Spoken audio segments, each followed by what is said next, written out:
time of uncertainty, two men have emerged.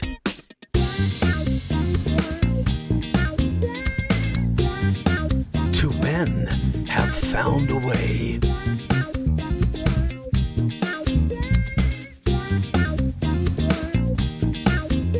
Featuring Beachy,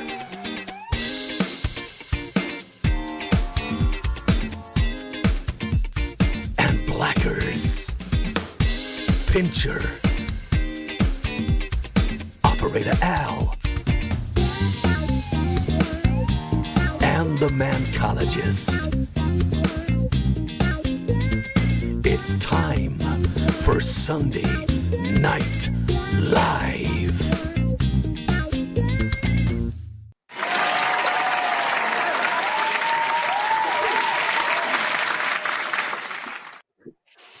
And we are back after a very long break. Good evening, my great mate Blackers. How are you? I'm very well, mate. How are you doing?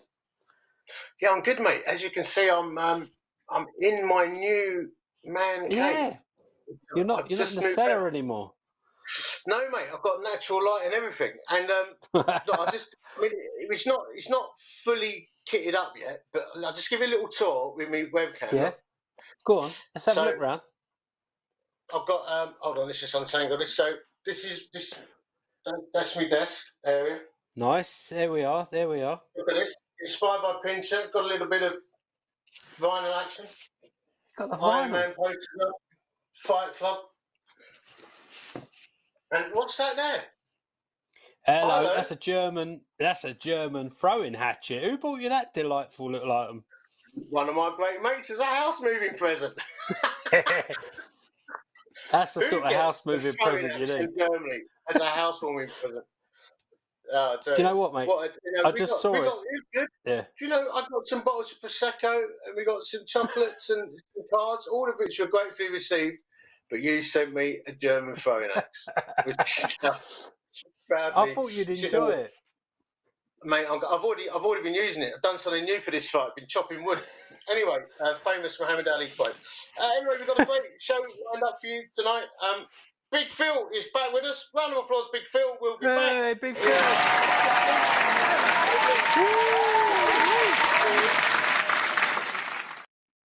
He's looking lean. He's looking lean and mean. He's getting ready for competition. Big stuff coming up, so we're going to be talking about that. And our special chat show guest tonight is the CEO of Restored, of which I'm an ambassador, very proud to be so, Bekah Legg.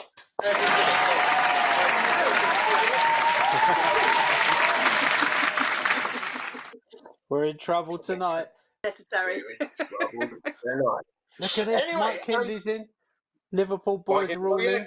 Yeah, so that's right. Now, we're on Facebook and YouTube, and there is a live feed. Just to remind you, or for those of you who've never tuned in before, me and Nathan, we work for an organisation called Christian Vision for Men. Nathan's the Top Gun CEO, and I'm like a freelance gospel ninja. They call me El Presidente. So, and CVM is an evangelistic ministry working all over the world to tell men about Jesus Christ.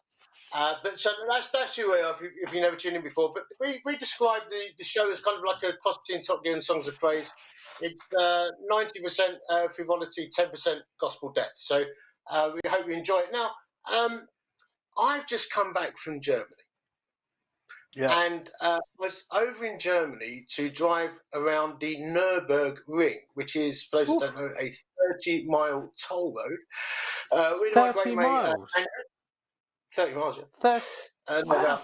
And it's a deregulated road, but under police rules, you know. So basically, there's no speed limit. It's sort of like a racetrack with marshals, and you basically throw cars around the track. But if you crash, you're not insured, or they can get ring insurance. If you shut the track, the clock starts ticking at €1,300 per hour. If you get towed off, it's a minimum charge of 600 quid. I mean, if you damage a rental car, it's 10 grand excess. I mean, it's an expensive thing. So we thought we need to be careful. You know, we don't expose ourselves to too much risk. So we went round in a Land Rover Discovery. So anyway, that was good fun. But on the way back, to avoid quarantine, for those of you thinking, shouldn't you be quarantined? As long as you don't stop, you have to fill in this massive form. As long as you don't stop in France and Germany, France and Belgium, and get out of the car and mix with people, you can do it without quarantining. But I just want to say, 16, 17 months off 50, that's quite a challenge. I'll let you work out why. But we did manage it. Anyway, during that time, I put out a post on Facebook, didn't I, Nathan, about dad jokes. Yeah, mate, that went wild. You had like 250 comments, right? 266. Woo. So that's probably the biggest post you've had. I'll read out my one and a couple of others. Go on then. And you guys can put in who they think expect to maybe submit their own. Ready for this? Yeah. This is my one. This is a dad joke, right? So we're not looking for sophistication. It's a dad joke. I was going to tell a time travelling joke, but you guys didn't like it.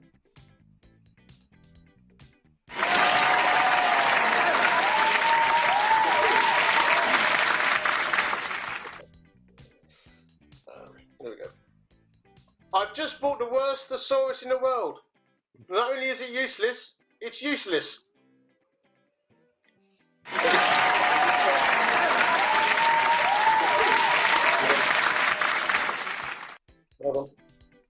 Lead balloon, that one, mate. Well, that was the winning joke. That was the one that got the most votes. Like, what do we want? Hearing aids. When do we want them? Hearing aids. I like that one.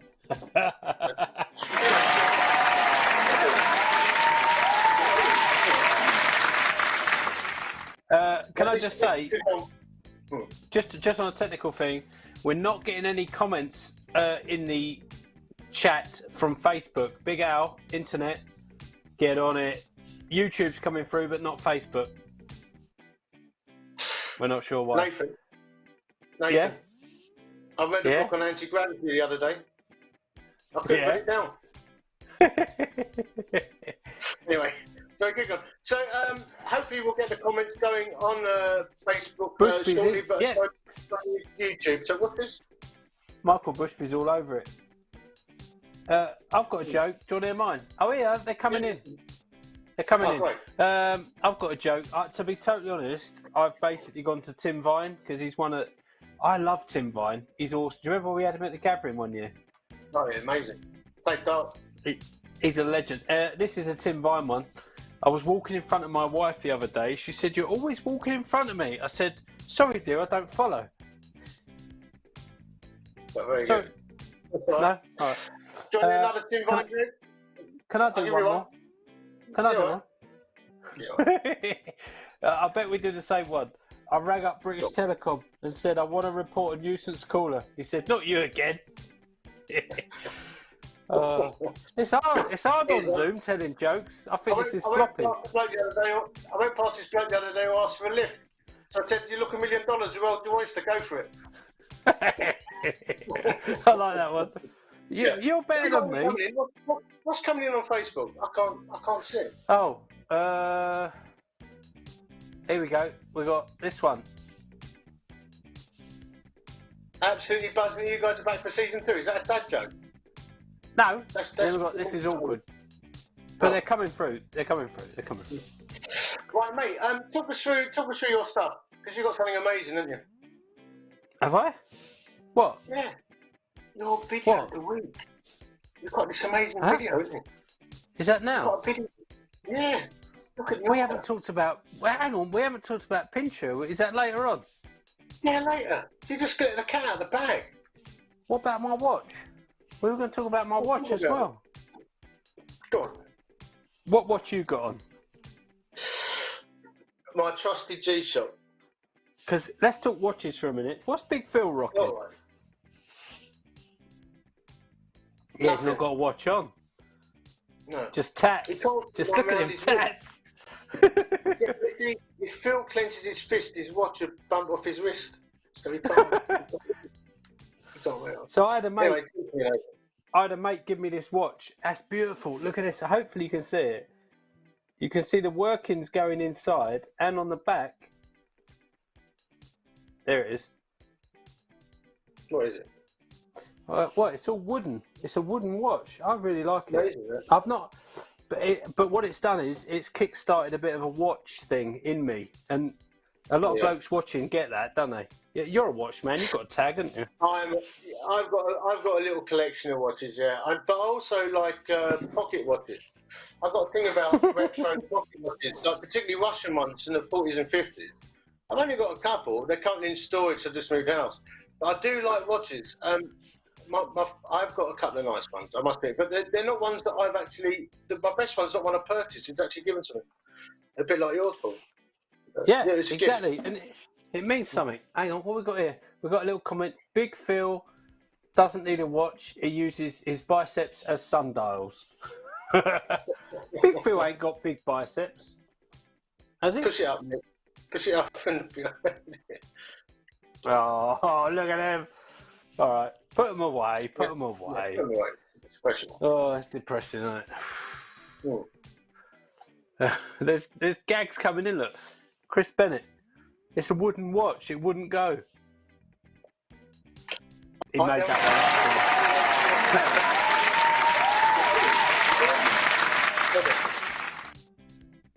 Hold on. Let me just do his one. Hold on. Have you heard the joke about rubbish? Yeah, some of them I've got to be a bit careful because I don't. Yeah, this is a Tim Vine one. Just sold my vacuum cleaner on eBay. It was just gathering dust. That was a Tim Vine one. I like it. I just don't think Bekah, they're going down very well. I think Bekah's got a good joke. You must have one there, Bekah. Have you got one? No, I'm getting wide eyes. Don't go to Bekah. What about a man was found dead at the bottom of an ice cream van covered in hundreds and thousands? Police said he topped himself.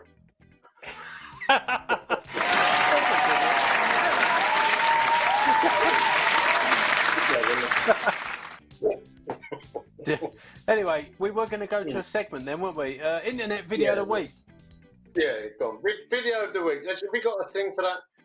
I don't think we have. We not. All right. Okay, go for it. Take it away. Well, Go. All right. So I was perusing the internet as you do, and I was looking at YouTube. I spend a little bit of time on YouTube, and I came across this fantastic video.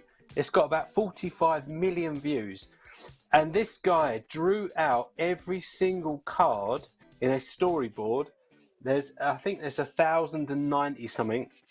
It took him like 6 months to put this together. Let's have a little look at the video here. I think it's ready. It is amazing. Here we go. So these are all the cards he's lined out. He hand drew every single one of them. This is just unbelievable. Because I know you're an artist, Beachy, and I like to dabble, but here we go. Watch this. Watch this. Here we go.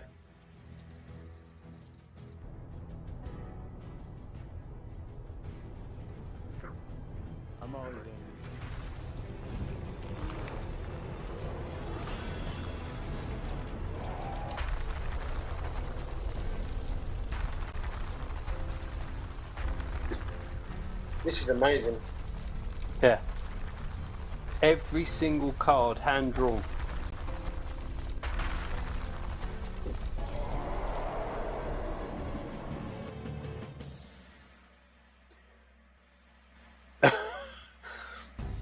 That is amazing. I mean, that's a bloke with a bit of time on his hands, to be fair. Yeah, I mean, I would like to introduce him to life-changing gospel, to be honest. Have you got a segment there where he flicked? Was that the bit where he flicks through it all as a story? Have you seen that bit? Yeah, he flicks through it. Yeah, he flicks through it. Have we got that one? So, No, we haven't got that one. But what do you think? Is that difficult to do?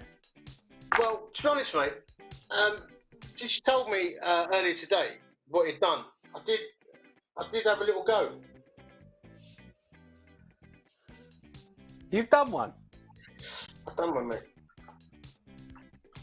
Can we have a look?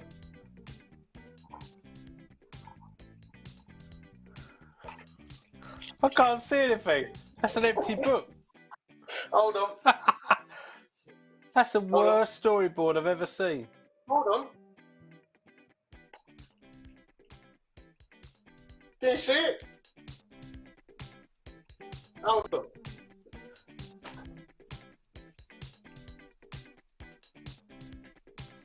That was a bloke fishing. I can't see anything.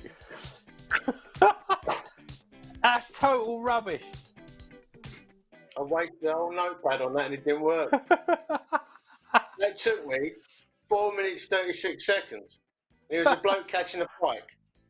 And I think he took down the producer's lighting. I just feel a little bit disappointed. Anyway, that is something quite special. There is something in this, isn't there, about blokes getting obsessed with things and hobbies, or you know, like you said, blokes into watches, or blokes get into this geek thing, or get into music, binge with his vinyl. What is that about? I mean, I might ask Bekah this later, but do you think, is this a man thing? And do more men get this like slight geeky thing going down? No, that obsessive thing. Or is that the human race? Because blokes do seem to get locked into these obsessive hobbies, don't they? You know. Do you not think you're like that with Lego, aren't you? Star Wars Lego. No, you're like that. Star Wars Lego. Talk about that. Yeah. Oh, no, I mean I've not built one for 9 years. I mean You've got some. Yeah, I got a Millennium Falcon. I got an X-Wing. I wouldn't say I'm obsessed with it, but I've always had an aircraft obsession. I've always been a serious music listener, and I like books. I mean, I go through fads. I've always got to have something on the go, you know. But I think some guys, they really get into something. Like, we're going to talk to Phil in a bit, because he's obviously fanatical about strength and lifting weights, and I mean that in an extremely positive way, because otherwise you can't be a champ, can you? I mean, he was England's strongest man. So, actually, before we do it, let's get Phil on, because talking of bloke obsessions, Phil's got a little thing about his car. Let's get Phil on. Hello, mate. Good evening. Hello. Now, I would say, I mean, I'm a moderate petrol head. I mean, I like my bikes. I've got my motorbike now, but I like my trucks and cars. Just been to Nürburgring and everything. You like your cars too, didn't you? Absolutely. Yeah. Always have done. I think from a very young age, I always wanted. I like the loud, fast cars. But as a kid, all you've got is like you can push your friends around in a little go-kart or something. As an adult, as a grown child, which I am, I'm an adult's body with still my child's mind. I can. Hey, you know what? I'm in a position where I can play with cars and silly cars as well. Very impractical cars. Yeah, we've got a few guys putting their hobbies up, haven't we, Nathan? What sort of stuff are people into? I've got people down here in books. I'm into trains. Stephen Case, I've got more hobbies than pairs of socks. We've still got blokes telling jokes, to be totally honest. That's not stopped. Yeah, that was a bit. See, that's what I mean. They're locked in. I can't move past it now. Photography's a nice hobby. Tell us about your current car, Phil. I think we've got a little video. Should we play that video? Let's do that. We got that? You got to give Big Al a second to cue it up, mate. Tank bullet, 480 horsepower. All the power though goes to the back wheels. Yeah, got his sound. A few fun things in it. It's 5 litre V8, so good old classic. Big Al's on it. But the best way. He's on the case. Here we go. So there's different things. I can start it on a nice quiet mode. If you zoom in here, you can see exhaust is on quiet. Okay, obviously I get a Mustang, so it's not going to be too quiet. You ready? I'm going to go into sport setting, and then we're going to go into racetrack setting. It's like a computer game. So you can see racetrack mode. So if you want to step back, listen to this.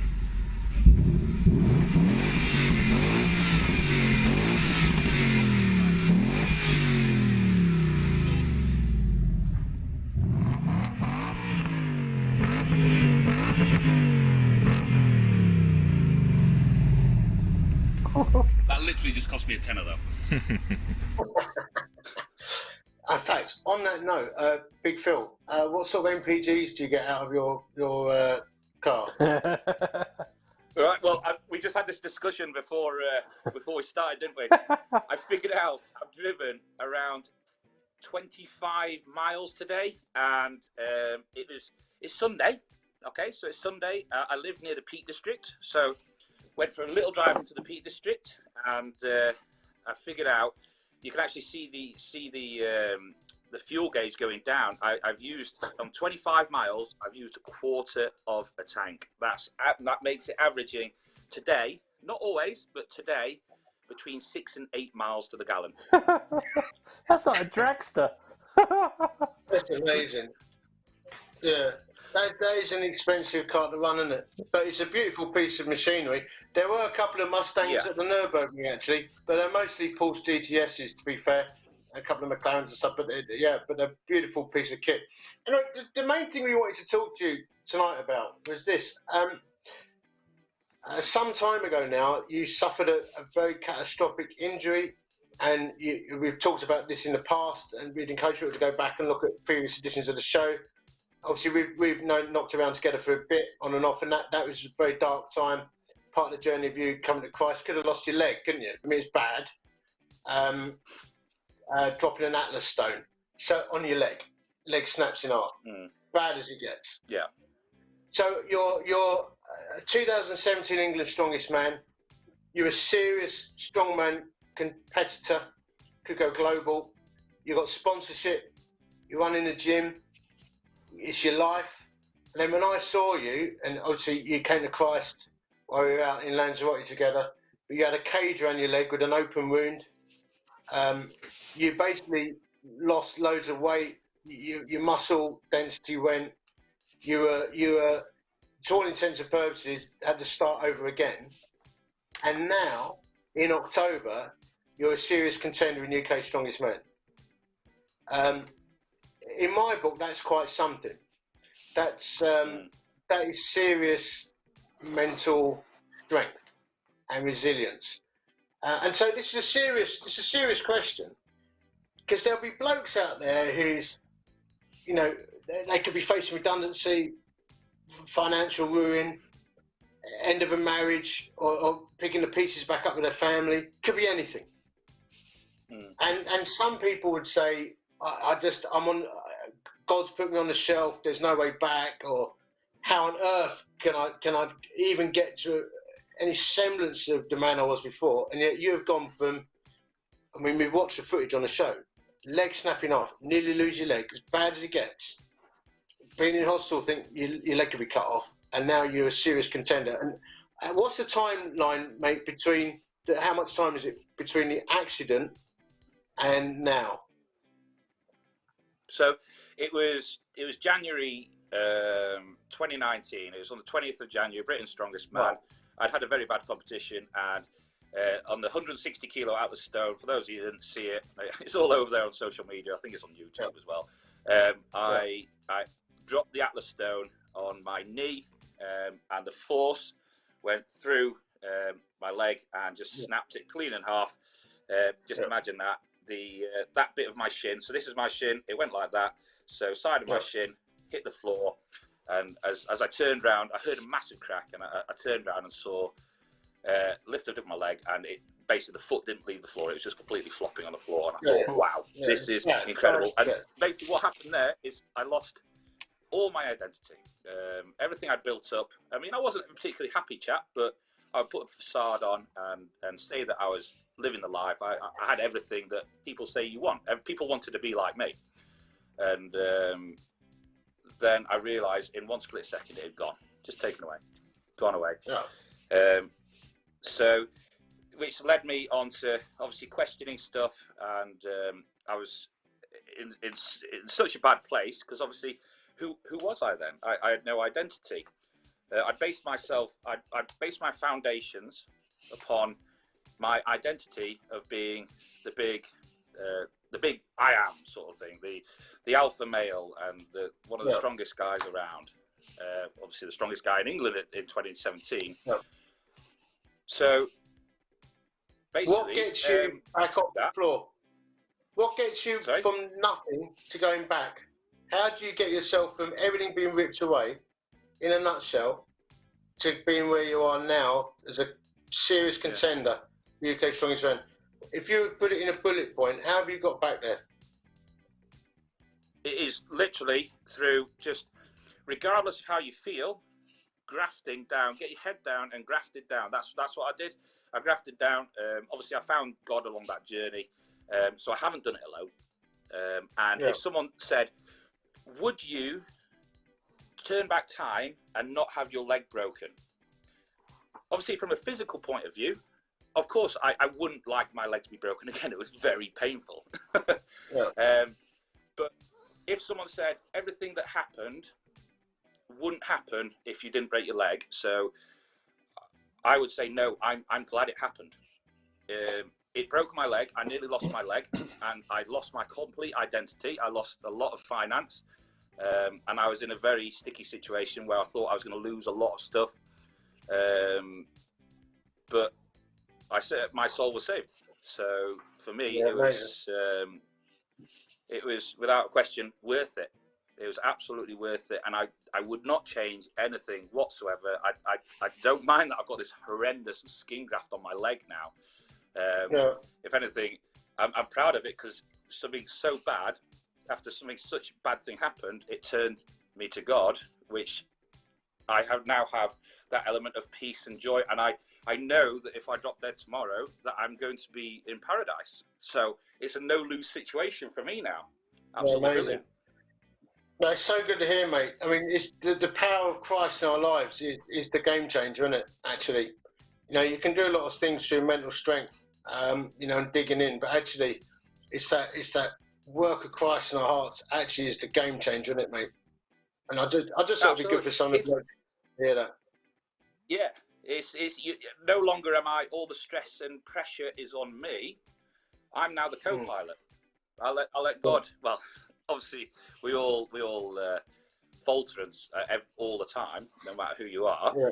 But I try and let God be the pilot. He guides me, and I just follow him where he takes me. And you know what? It's such a better route.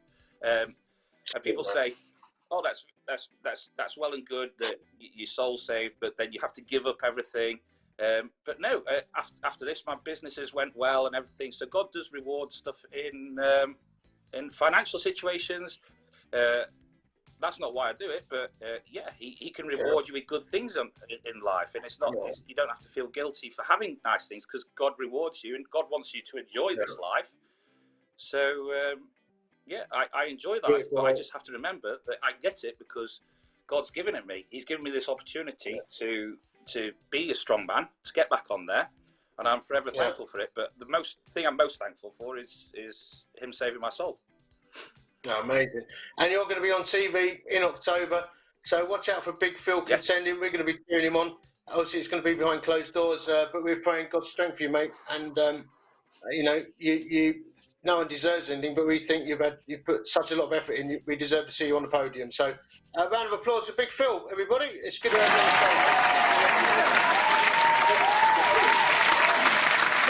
stage. Hello, What's mate. Now, now we need to have a little discussion about Pincher, because hang on. I need to just put this post up. This explains what we were saying about fellas.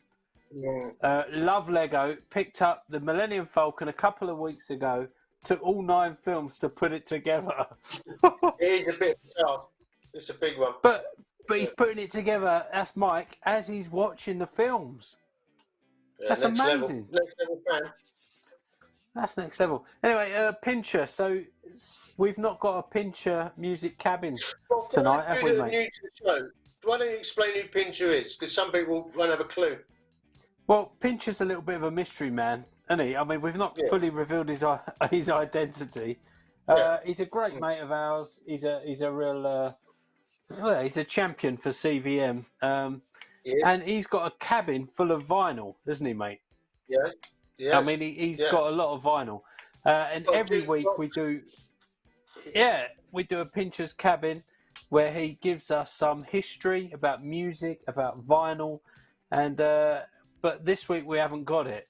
Now I've just had a little look at the next image you're going to see. This came through to us from Pincher. Let's get this on the screen. Beachy and Blackers. Sorry, I'm not about this week. Been working abroad. Much love, Pincher. We think it's in. We think it's in the Ibiza, so- isn't it? Ibiza, I think. Yeah, They're but not there's no socially social distanced. distancing, and it's outrageous. Anyway, mate, Yeah. I've got a little bit of a vinyl slot if you want to hear it. You haven't. Look, I've got myself a little vinyl player in my new setup. Look, here's some of me records. Big Al, let's go over to Beachy. Here we go. Look, nice job out. What you got, mate? You're listening to a bit of Vivaldi tonight. Vivaldi. I have actually. Look at that. I do like my Four Seasons. Got a bit of Jimi Hendrix. Oh, nice. 1983, I bought the album. And then I've got some of my mum and dad's old vinyl. What is that? Look at this. James Last. 10 years 10 non-stop. Oh, that's your How about story, this? mate. What's that one? The magic of Richard Clayderman. Whew, I've got that's a- Lena that's a Martell. haircut. I've got the whole works here. And look, and I'll just show you. And I'll put me. I've got this lovely. Look, I've got a lovely little vinyl set up here in the corner of mine. Mate, all those What? records look unopened. What are you on about? You're not open them. No, mate, they're very opened by my mum and dad. But I have looked after my vinyl collection since I was a kid. I bought the Jimi Hendrix on in 1983. That's worth a few quid, that, mate. I was playing it earlier. Well, I hope so. Yeah, I might have to check it out. So, we're hoping that Pincher comes back, but we're not quite sure. Anyway, Yeah, it was a bit of a miss, wasn't it? I mean, it weren't all that, was it? No, I think a lot of people were bored of it. You know what I mean? All this like jukebox stuff, John Lennon this, Bay City Rollers that. Oh, here's my cabin. I mean, I think what we want is a bit more culture, a little bit more. Hold on a minute. This is what we want. A bit of this, mate. Hold on. What you got, mate? What you got for us? Whew. That's what we want.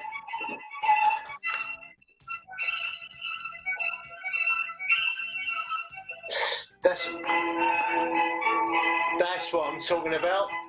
Woo. So I think, mate, we normally play Battleships, but I think we're going to do something a little bit different this week. Well, only because we felt like Battleships. People were a bit bored of it, didn't we? Right. Assume NB. There he is. Cue up same time.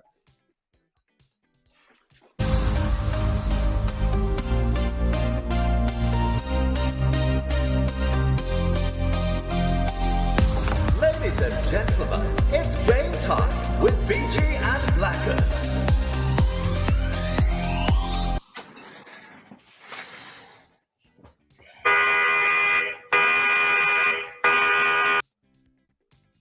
No, it's gone. It's gone. What was that? We need to axe that from the show. Right, rock, paper, scissors. Come on, mate. But there's a little bit of delay. Well, let's see what happens. Go on then. 1, 2, 3, go. See, I won. That was scissors. That's rubbish. Right. This is rubbish. That don't work. What? It don't work. Do you want Do you think we've got Do to you about the Battleship? Let's Well, try again. let's ask the viewers. It's up to them. I mean, I've got it here, but it's up to the viewers. The thing is, mate, Big Al was really depressed and disappointed that we weren't going to still use the battleships because he has those little graphics, doesn't he? So, I think let's get the votes to vote whether we bring it back next week. We need, if you put ones in the box or yes to Pinch and yes to Battleships, or, we'll just put one in. We will bring both Battleships and Pincher back next week. If you say no, then we won't. We'll come up with something else. So one's yes, two's no. Is that what you said? Let's do that. One's yes to everything, two's no. So get those votes coming in. I think it's time for the live interview.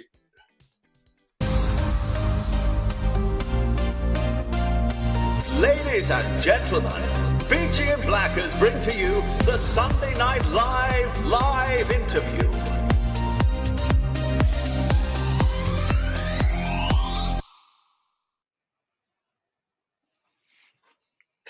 And here we are, and we're joined by our special guest. Big up round of applause for Bekah Legg.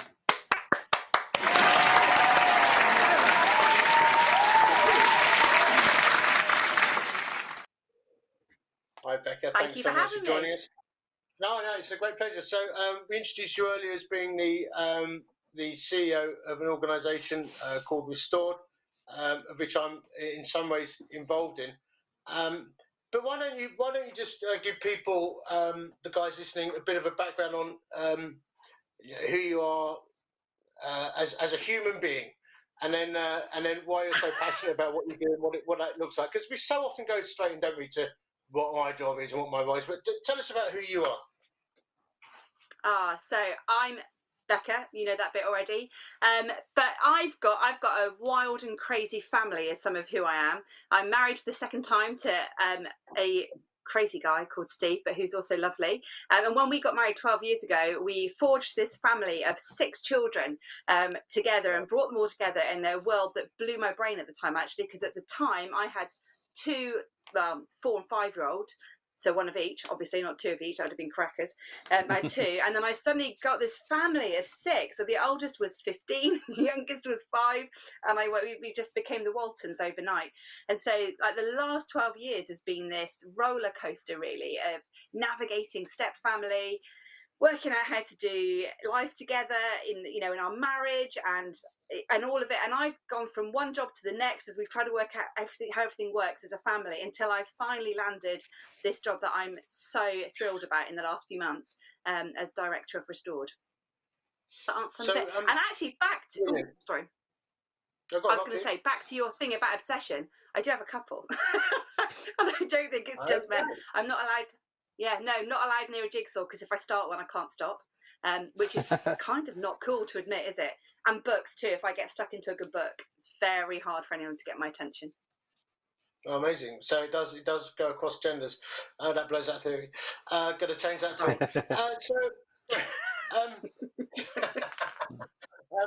Bekah, tell us about Restored. Tell us all about it. Restored's brilliant, and I mean I would say that regardless, but I feel like I can say it really easily at the moment because I've stepped into somebody else's shoes, and actually I've stepped into 2 people's shoes. Restored was started 10 years ago by Mandy Marshall and Peter Grant, both of whom are legends, and they used to work together at another organisation called Tear Fund, and they were at a conference in Mexico that was a UN AIDS conference, and at this conference they heard woman after woman talk about the violence that they'd been subjected to and the abuse that they'd been subjected to. And they both say that actually that moment in that kind of big conference hall in the UN was almost like a spiritual moment. In fact, Peter would say it was more spiritual than anything he'd experienced in a church. And he said, you know, he felt like he heard God say to him, what are you going to do about this? You know, where's the church in the middle of all of this? Why isn't the church doing anything? And where are the men? Why aren't the men stepping up and doing something? And so over the last 10 years, Restored they set it up 10 years ago. And over the last 10 years, it's been working all around the world to try and end violence against women and girls, because it's this massive thing that people don't even really realise exists. Just quite the sheer scale of it. We know about so much of the terrible stuff that goes on around the world. But actually, this is one of those things that I think passes people by a little bit because people just don't realise. So just to give you some statistics, if you wanted some, so at the moment, around the world, there are 15 million adolescent girls aged 14 to 19 who have experienced forced sex, right? And 9 million of those have experienced it in the last year. 9 million teenage girls last year. It's outrageous. And in 2017, which is the last year that we have proper statistics for, 7,000 women were intentionally killed. Just for, you know, they were murdered. And half of those, more than half of them, were killed by family members. And there's always something shocking, I think, when that kind of abuse is inflicted by somebody who's meant to love you, because those stats mean that every single day 137 women around the world are killed by somebody who was meant to protect them, meant to love them, meant to care for them, meant to stop anybody else hurting them, and actually they've taken power into their own hands and they've done it. And when you put all of that into like a great big grand scheme, you end up with this astonishing fact that more women and girls have lost their lives through gender violence in the last 50 years. And that means they've been killed, not randomly, but because they were girls. So more women and girls have lost their lives that way in 50 years than all the men killed in all the wars of the 20th century. And that's pretty astonishing. That's, can you just say that again so people take that in? That last set. Yeah. That is, I think it's so big, people might not grasp that. Say that again. Yeah. Yeah, it will. Blew my brain when I first came across it. So in the last 50 years, there have been more women killed because they were girls, like because they were female, not randomly because a bomb dropped next door, not because they got run over by a bus, but because they were girls. So that might be anything from gender selective abortion, but, you know, there's some countries in the world where, you know, girls get aborted or killed when they're born because they're girls. It might be girls who have had horrible things done to them through like normal rituals and traditional things that go on in their country or in their cultures, and they've died because of that. Or it's literally, you know, husbands killing wives, boyfriends killing girlfriends, things like that. So more women have died that way in the last 50 years than all the men in all the wars in the 20th century, which is hard to get your head around. It is mind-boggling, yeah. And when you hear that, I mean, where do you even start? So you're now directing an organisation that's trying to, you know, hit this head on. So where do you even start? So what does Restored do to even begin to chip away at this? It's a really good question. So we do quite a lot of different things, but what we've done really is to bring the focus back to what we can do where we are right now, because I think that's all any of us can do, isn't it? Sometimes the problem's so big you just think, oh my word, how can I ever do anything? You think, well, what can I do in my backyard? What can I do in my street? What can I do in my town? Because the truth is, those statistics come back and you think, well, surely those things only happen overseas or somewhere else. But actually, if you bring it right home, then you discover actually that about 1 in 3, 1 in 4, somewhere between 1 in 3 and 1 in 4 women is the victim of domestic abuse at some point in her lifetime. And that's in the UK. And then we did some research that looked at what does that look like in the church. And we went, oh my word, it's the same there. We need to do something about that. So what we're doing is a number of things. And one of those things is that we're supporting survivors. We know that it can be incredibly hard to speak up about what's going on in your life.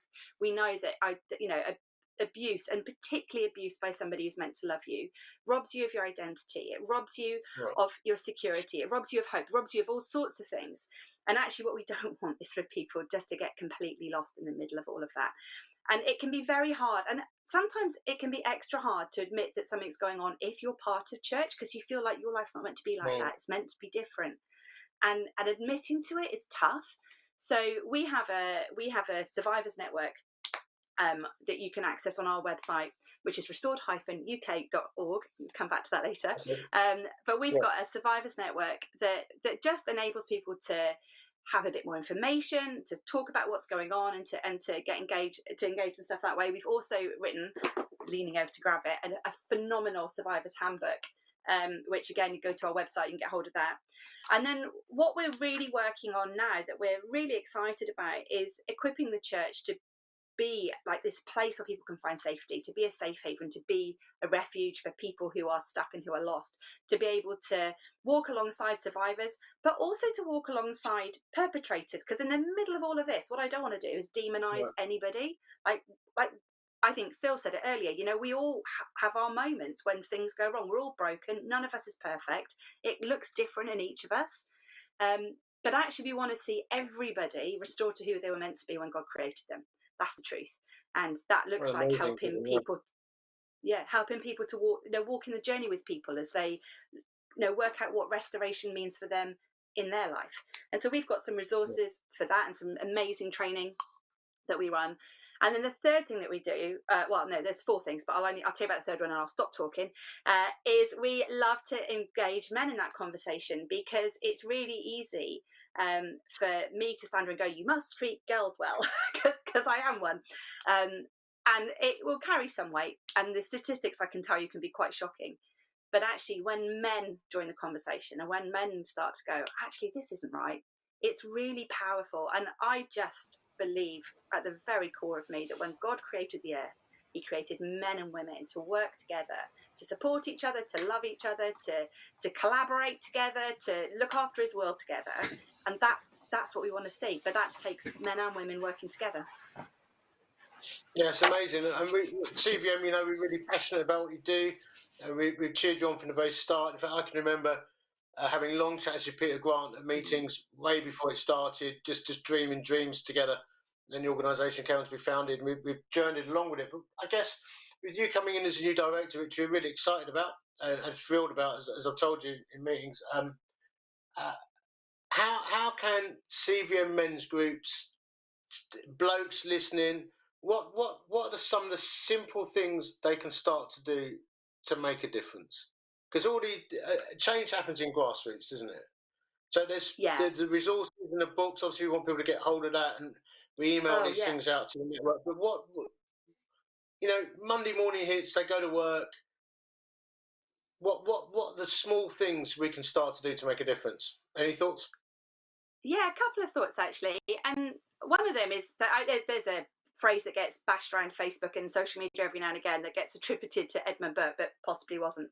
19th century politician, but it says something that all it takes for evil to prosper is for good men to do nothing. And Martin Luther King says something really similar as well.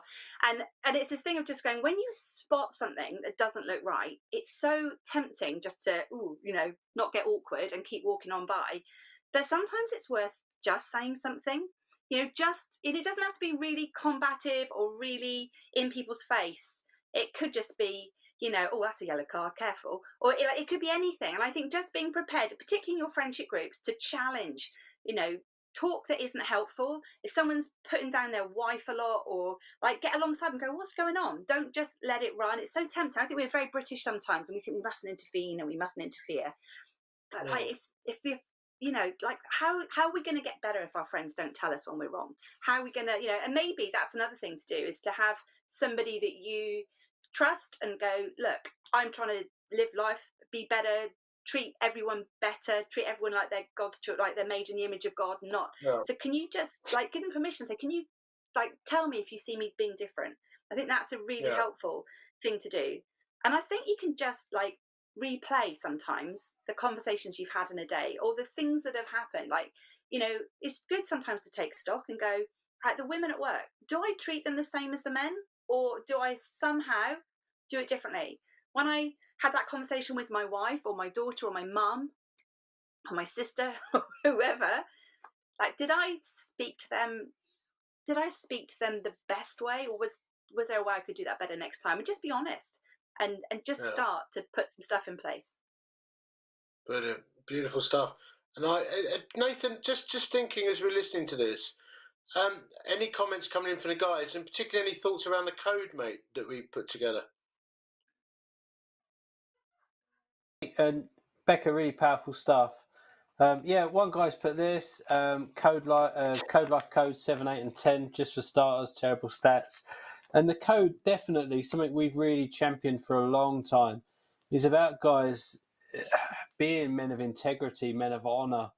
And really valuing one another, men and women. And so I think it really fits. I think it's something that we've really pushed for a long time. And Andrea here as well, she's put, as iron sharpens iron, so one man sharpens another. And we do definitely need to call each other out, to be accountable, to really speak truth to one another. And it's not always easy, but yeah, there's some interesting stuff going on in the chats, mate. Yeah, I'm sure. And I think what we'd want to say to the guys listening, particularly men who follow Christ, we produced this thing called the Code years ago now, and it's sort of been a slowly growing thing and becoming a movement. But we really wanted to integrate that in with Restored, didn't we? Because we really felt that we didn't want to do this thing on our own. We just wanted to create a movement of men who live with a bit of honour and integrity. And I guess why we're hosting this show tonight, there will be people listening who are got themselves in a bit of a hole. and behaving in a way they know is not right, and they're probably listening and feeling a bit convicted. And I guess I just want to look right through into the camera lens and say, you need to talk to someone. You need to talk to someone tonight. You need to drop a text, a Facebook message. You just need to call out for help and say, I'm in trouble. I've been doing stuff I shouldn't do. I need help. And that's where change starts. Or if you know someone who is a perpetrator of violence against women or behaving in a controlling or emotionally abusive way, do something about it. Talk to that person and be brave. Be prepared to lose a friendship if that's what it takes. But as Bekah said, it's when people sit back and do nothing. And I think just as men in the CVM and code movements, you can't sit back and do nothing. Evil persists when we do nothing. So for us, we just want to say Restored is so important to us. It's a precious organisation and ministry, and we're cheering it on all the way. So Bekah, do you just want to come back and just remind us of what resources you got, any website addresses, just so we've got it in our heads. We can go and look it up tonight. So let us know where we need to go again. Yeah, so my brain just went. Our website is restored-uk.org. Got a brand new website actually, so it's very exciting. Go and have a little look. Beautiful, thanks Al. Cool. And on there, if you go to the resources section, one of the things you can find that you could use in your CVM groups is a fantastic Bible study resource. It's called First Man Standing. It's a campaign that Peter ran and launched at CVM years ago, actually. There is this idea of actually how can we be the first men standing up for women? How can we do this? How can we make a change and do something different? So some really great resources in there. And then if you hadn't run the website, you'll find all sorts of things, including the handbook and including this church pack, which is like a manual for anybody who just wants to know more, and there's loads of just information in there about abuse and what it is and what it looks like and why it happens, why people don't like all this kind of stuff, and then some really practical steps on what you can do to support people through it. Yeah, and this stuff is happening in the church. It's not just happening outside the church. So let's take action where we need to. Just before you go, how can we be praying for Restored? Do you know what? Over this year, actually, in particular, we've seen the rates of domestic abuse skyrocket during lockdown, which has been hideous to see, like really hideous. And we've had the rate people coming to our website doubled from the year before. But I think that there is a silver lining to that, because I think that means that we've all become a lot more aware of it. We can't pretend it's not real anymore. And it's made the government wake up. It's made people all over. It's made church leaders step up. And I think that what I'd ask you to pray for is that I can have the right connections to reach the right people to help them get on board with this, to find church leaders who go, yeah, no, I absolutely want my church to be a safe space. Because the more of that we can do, then if we could create, what my heart is can I create a network of churches right across the country that I could direct somebody to and say, if you go there, you'll find somebody who'll support you. If you go there, they'll love you through this process, because that is what I would love to see. Fantastic. And that's a great way to finish the interview. Big up Bekah Legg, everyone, and get behind it. Go to the website, get the resources. Thanks so much, Bekah. Round of applause. Beautiful stuff. Thank you so much.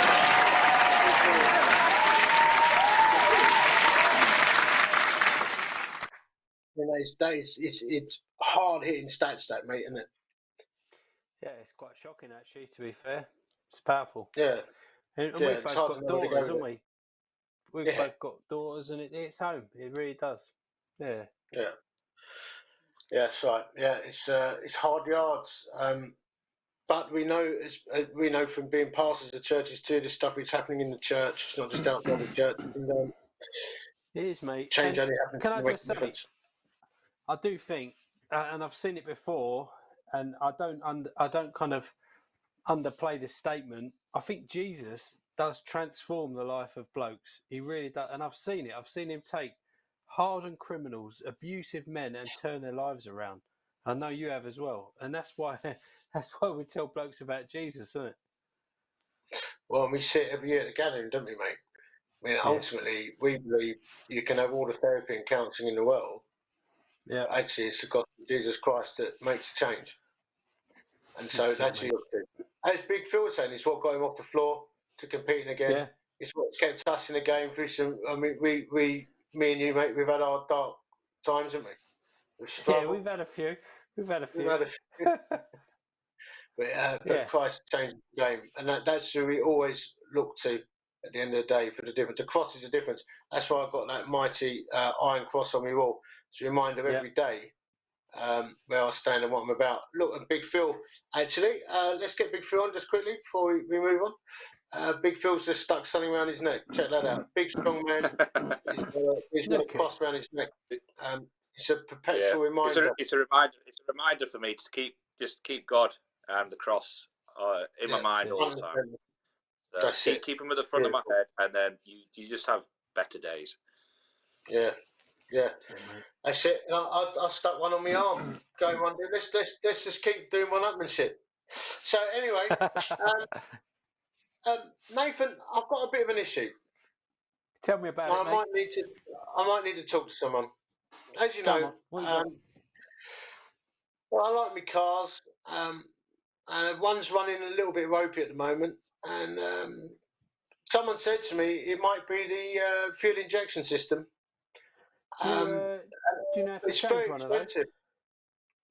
I don't know how to change it. I mean, it's a very, very expensive job if you take it to a garage. But I'm thinking maybe I need to ask a mancologist. I mean, she tends to know everything.